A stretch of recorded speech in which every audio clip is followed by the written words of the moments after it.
Assalomu alaykum hurmatli do'stlar. Bugun sizga bir murojaatni taqdim etmoqchimiz, o'qib eshittirmoqchimiz. Bu murojaat muallifi Hasson Jibon. Uni o'zbek tiliga Odinaxon Muhammad Yusuf tarjima qildilar. Bu bir erning rafiqasiga murojaatidir. Siz ham bu murojaatni diqqat bilan eshitishga va hayotingizga tatbiq qilishga harakat qilasiz degan umid bilan ushbularni o'qiymiz. Ey rafiqam, meni sening shirin va ohista shivirlashlaringni eshitishni xush ko'radigan erkak deb bilgin. Menga sen xohlagan paytingda pul beradigan pul sarflovchi mashinadek qaramagin.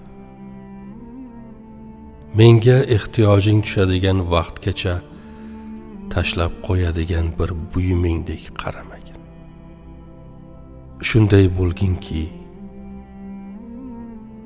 mendan senga faqat yaxshi so'z yetsin. Sen bilan go'zal ishrat qilishni xohlayman. Men Qorun emasman, qasrlarim, mol-mulklarim yo'q. Qo'shnilarga, dugonalaringga sirlarimni fosh qilmagin. Mening xazinam, yopinchig'im bo'lgin. Menga baland ovozda gapirmagin. Meni qarg'adek qag'illab chaqirmagin. Sen bilan qanday bo'lishimni istasang, sen ham men bilan xuddi shunday bo'lgin. Ey rafiqam, bu dunyo hayoti, hoyu havaslar, yo'ldan uruvchi ta'sirlar, ayollar, dilxushliklar va fitnalardan iborat. Shunday ekan, sen men uchun ularning hammasidan afzal bo'lgin. Meni haromdan saqlagin.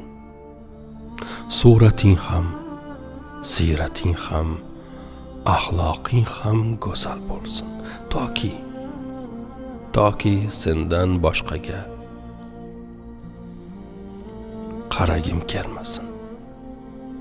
Mening mol-mulkimni, farzandlarimni asragin. Jismingdagi barcha go'zalliklar omonatdir.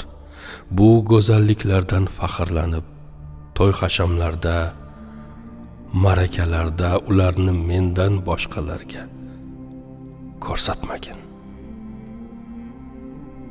Yolg'izligimda yonimga kelib, menga oshiqlardek so'ylagin.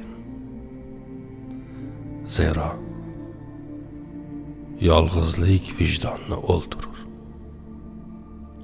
Ey rafiqam, menga itoatkor bo'lgin. Qachon chaqirsam labbay degin. So'zlasam gaplarimga quloq solgin. Sha'nimni, hurmatimni saqlagin. Farzandlarimga go'zal tarbiyachi bo'lgin. Men uchun ham to'ylarga ziynatlanganing kabi ziynatlangin. Men uchun ham ko'chaga chiqqaningda kiyinganingdek kiyingin. Men bilan ham xuddi qo'shnilar bilan, dugonalaring bilan gaplashganingdek shod xurramlik ila, tabassum ila,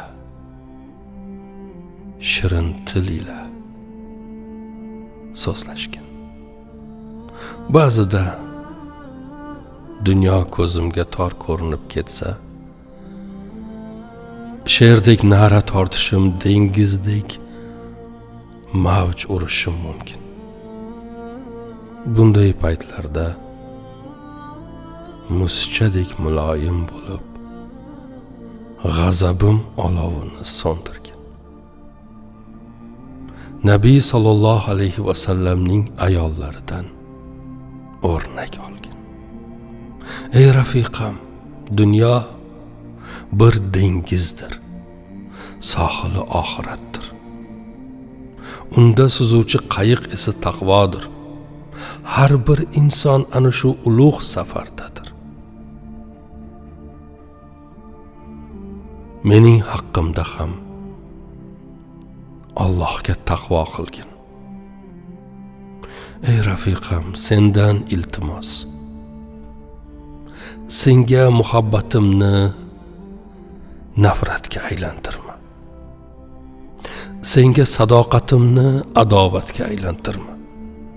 Senga hurmatimni hurmatsizlikka aylantirma. Menga quloq solgin, jahl qilmagin. Huzuringda o'zim uchun joy topa olsam, sendan boshqaning qalbidan joy qidirmayman.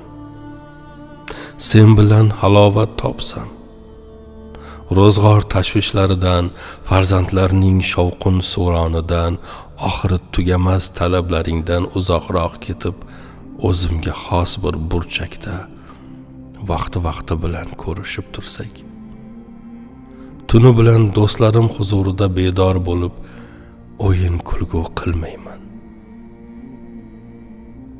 Sendan ma'shuqalar so'zni tinglasam, quloqlarim sendan boshqalarga moyil bo'lmaydi.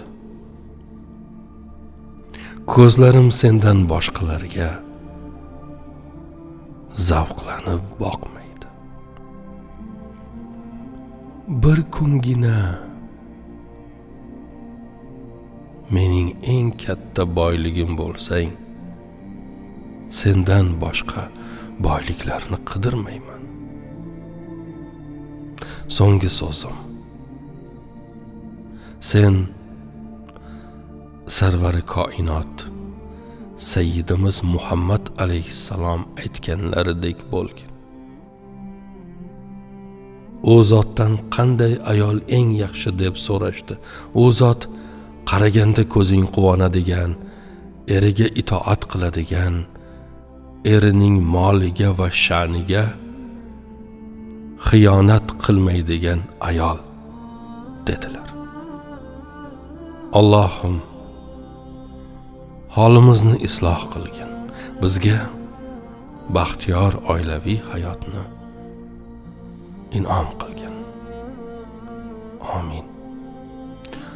Muallif Hasson Jibon, tarjimon Odinaxon Muhammad Yusuf. E'tiboringiz uchun minnatdormiz.